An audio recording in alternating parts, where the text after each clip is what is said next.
হ্যাঁ বন্ধু, ছবি তুলে নেই। হ্যাঁ গাছ দেখতে পাচ্ছেন, সাইফুল ইসলাম মেয়ে দেখছি আর এখন চুল কাটাচ্ছে ব্যস্ত, দাড়ি মুখ কাটায় ব্যস্ত, কারণ একটা নিউ লুক দিতে হবে তাকে। হ্যাঁ, নতুন প্রেম করতে, সে নতুন প্রেম করতেছে ক্যাম্পাসে, তার গার্লফ্রেন্ড বলছে একটা নিউ লুকিং দিতে, দাড়ি মনে করে ভালো লাগে না। তাই জন্য সে এখন চলে এসছে ভাইয়ের কাছে।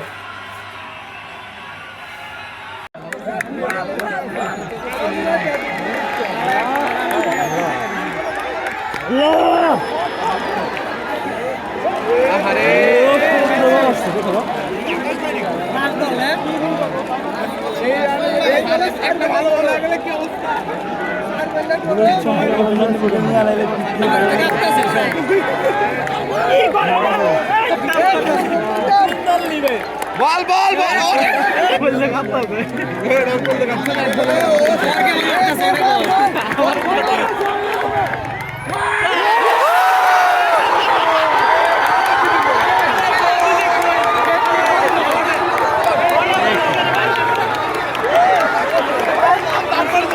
কি খেলা, সেরা খেলা ভাই, কি খেলা হইলো ভাই।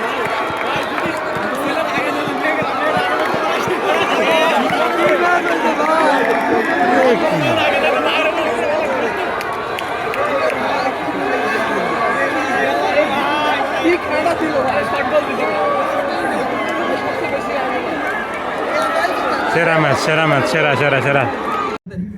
তারপরে যখন পানি দিচ্ছিল, তারপরে যখন আমার চেয়ারম্যান জানে, আমার হল প্রভোস্ট জানে, কোর্টটা জানে, সবাই যখন হলে এসে আমাকে হাসপাতালে ভর্তি করে, এবং হাসপাতালে ভর্তি করার পর তারা ওই দিন বলছিল যে এর ন্যায্য বিচার হবে।